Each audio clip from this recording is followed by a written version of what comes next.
morning, good afternoon, good evening. The late Julius Nyerere is one of Africa's leaders who many people who got to know him held him in high regard.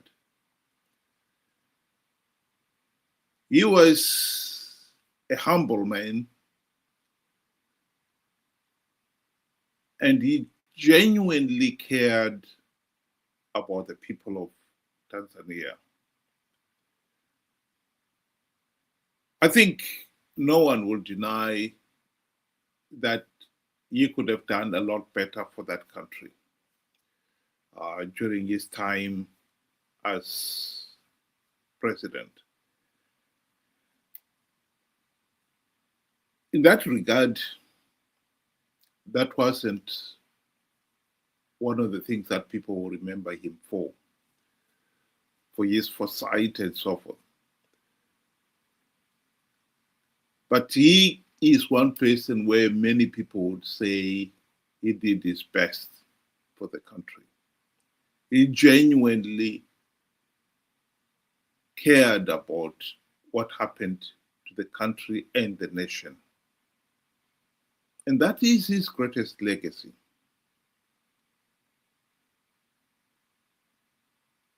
Unfortunately, what is happening to Tanzania now is probably his worst fears. The country seems to be drifting into anarchy, and all because of greed. It really is disappointing to see what is happening in Tanzania. Ben, welcome to the program. Good day to you and good day to our viewers. Thank you for joining us. Indeed, it is sad, the events that are taking place in Tanzania. Once a shiny example has now turned rogue. I would never have thought that the lady president would have taken this route in trying to cling on to power. But I mean, I wasn't surprised the moment I saw, some ZANU PF characters with her. I knew something was up because, looking into history, every other president that has associated themselves with ZANU PF, it has been elections that are disputed and, people taking to the streets afterwards and killings, brute force against, the people and so forth. It is indeed very sad. I really do, feel sorry for those that have lost their loved ones, those that have been hurt, in this here dark hour. It's really sad for democracy. It seems as if Africa is really failing to master the concept. We have the understanding, or the definition of democracy. It is the practicing that we really do not have. Or let's just listen to the latest update on what is happening in Tanzania.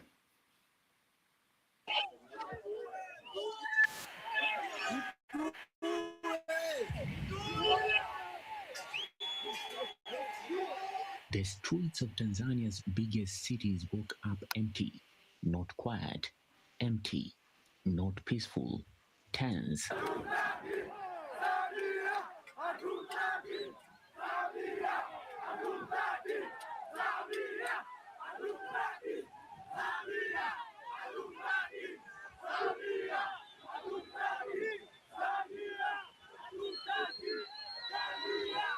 On a day that should be filled with flags, parades, and national pride, the country's 64th Independence Day has instead been swallowed by silence, a silence guarded by military trucks, police convoys, and unwavering government warning. Stay indoors. All gatherings are banned. This is an attempted coup.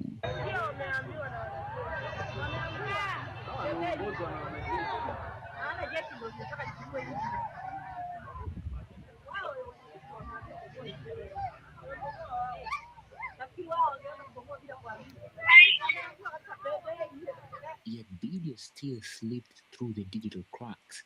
Small crowds chanting Hatumutaki Samia Suluhu in Kariakoo, police firing tear gas, armored vehicles blocking roads, and activists posting that people are being abducted for simply stepping outside. This is December 9th, Tanzania's D-Day, and the question floating across East Africa today is simple. What exactly is going on? We start with the latest update. Protests have already kicked off in Dar es Salaam, Arusha, and several towns. Not huge crowds, because movement is practically illegal today, but visible enough to show defiance in a country where security forces have flooded the streets. The protests didn't emerge from nowhere. They were organized by opposition groups and civil society demanding President Samia Suluhu's resignation, accountability for alleged election fraud, release of bodies from Octopus deadly clashes, an end to what they call family based appointments in government. But by last night, the government had pulled a full defensive shift. The Prime Minister announced that only essential workers should leave their homes. Independence Day celebrations were cancelled. Police were deployed at junctions, markets, bus stations, essentially where crowds could form. These morning residents described their cities as open air prisons, movement restricted. Try this strange 10-second eye flushing method to restore 20/20 crystal clear vision almost overnight. More and more people are trying.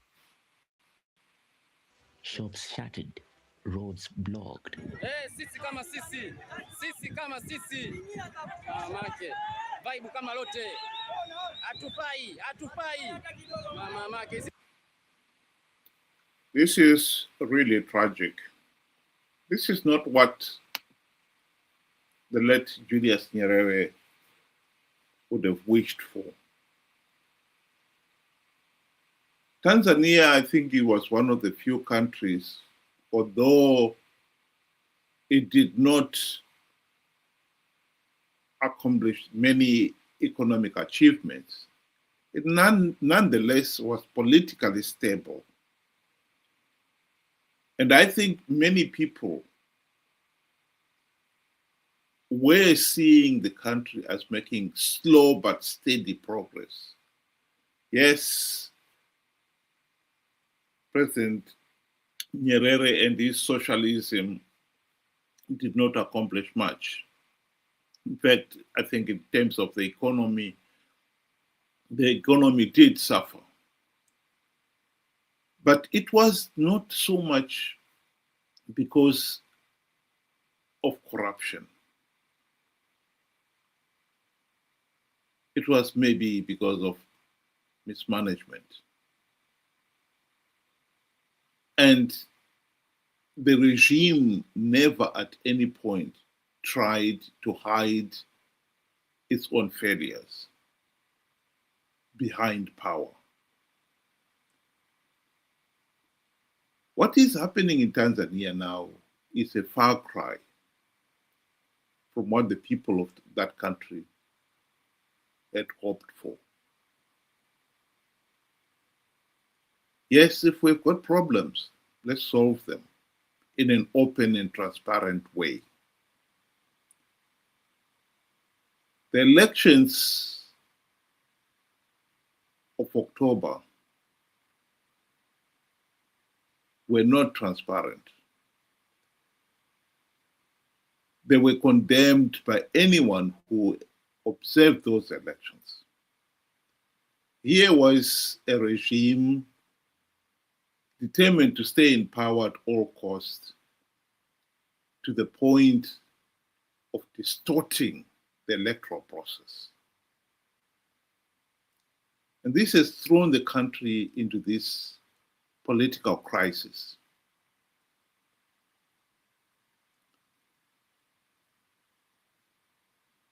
I think the important lesson that must be learned here is that once you have broken something, fixing it is not going to be easy. This is why you should be so careful that you don't break the system. Tanzania has never had violent elections. This is the beginning. This is the first time they've had it. The system is broken. And I think if they're not careful, this is not going to be the last. One can only hope that the nation will come together and find solutions that will fix the system.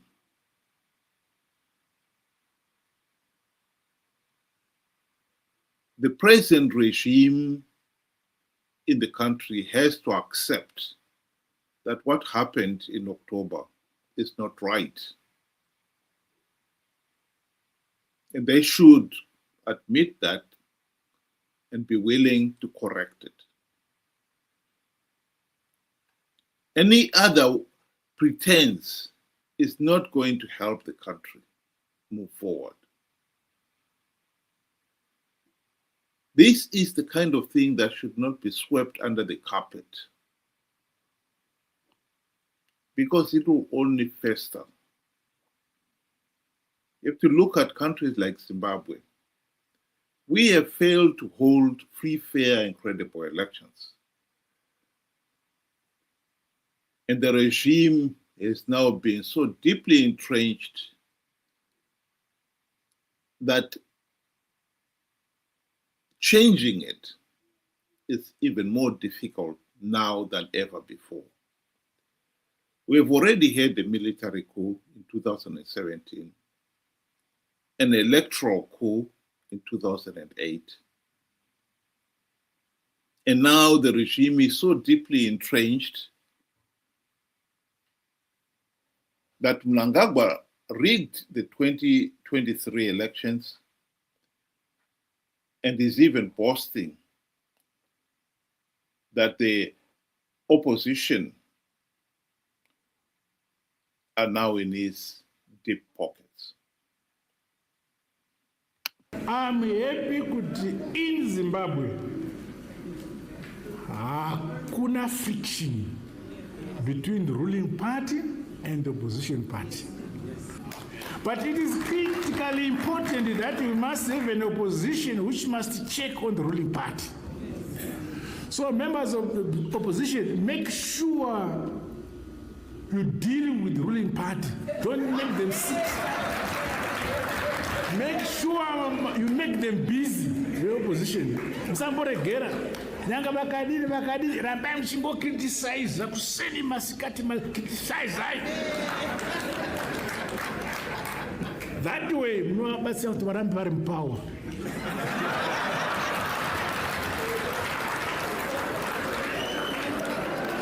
Nokuti vanenge vachidiscover mistakes avo vachicorrect. Ivi muchingorova nokuti mukasivarova vanorelaxa mozotora power. So my advice for opposition, please be serious in opposition. Ndokuti murambe muri opposition.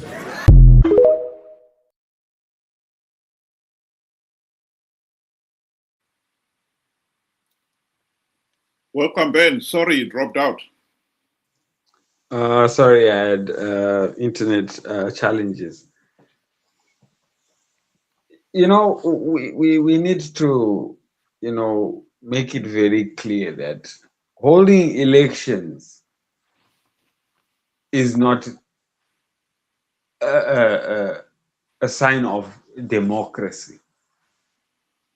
A sign of democracy is holding free, fair, and credible elections.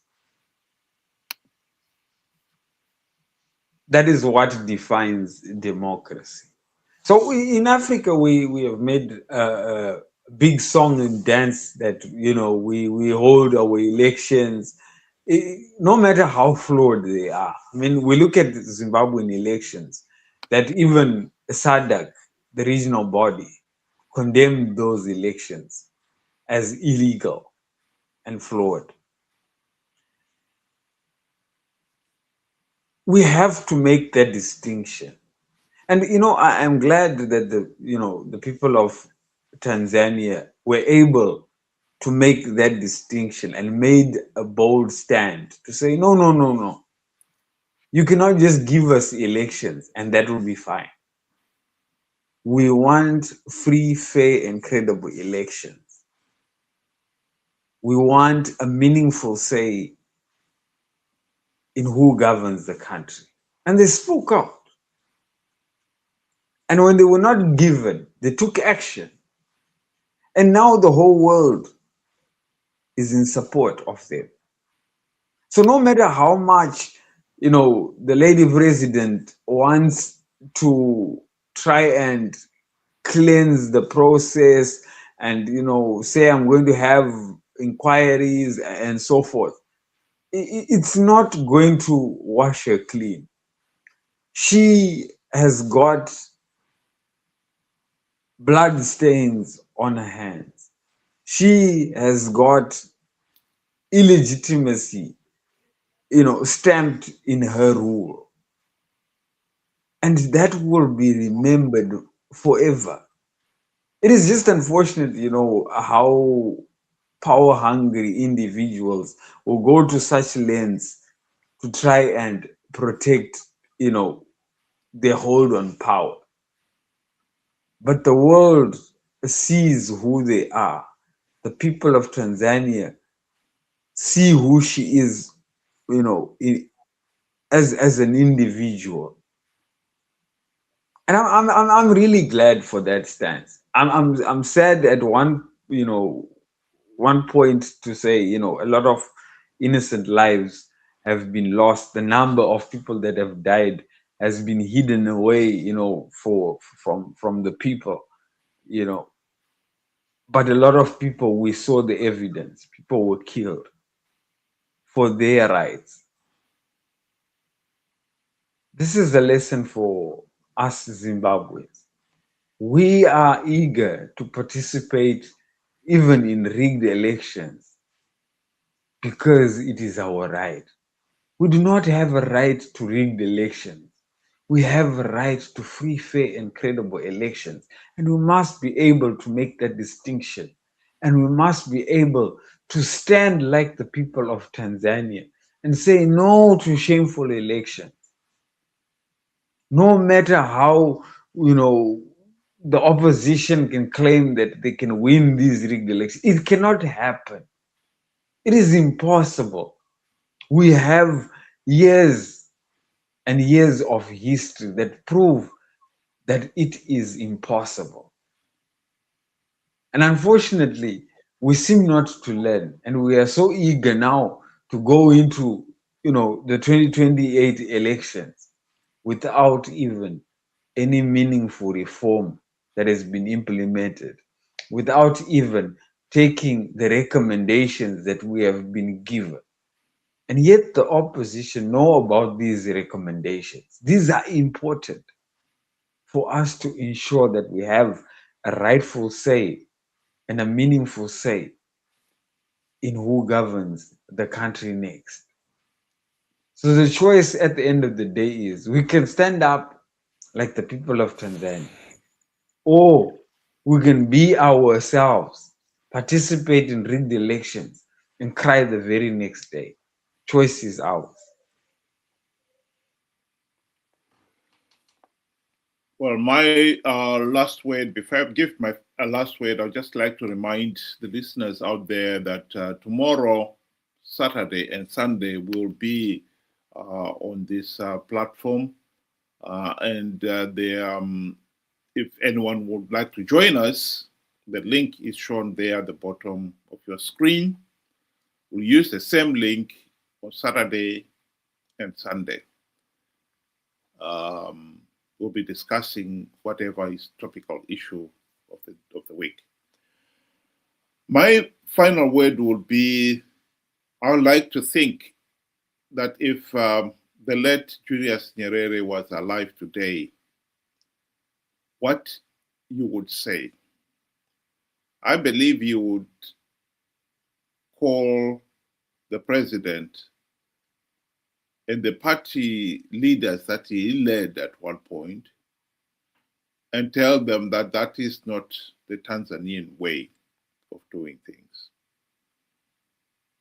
This is unacceptable. We have got to have peace in the country. We've got to have leaders who are accountable to the people. We must have people, allow people to have a meaningful say in the governance of the country. If we make a mistake and we are poor together. There should not be individuals who think they have the right to rule the country. The mistakes that were made in October's elections must be put right. I don't know. I think the best way would be for the country to go now into some GNU arrangement and they seriously look at the Constitution and how to strengthen the various state institutions so that the state institutions are never again captured by a few individuals. And they save the nation and prevent a repeat of what happened in October.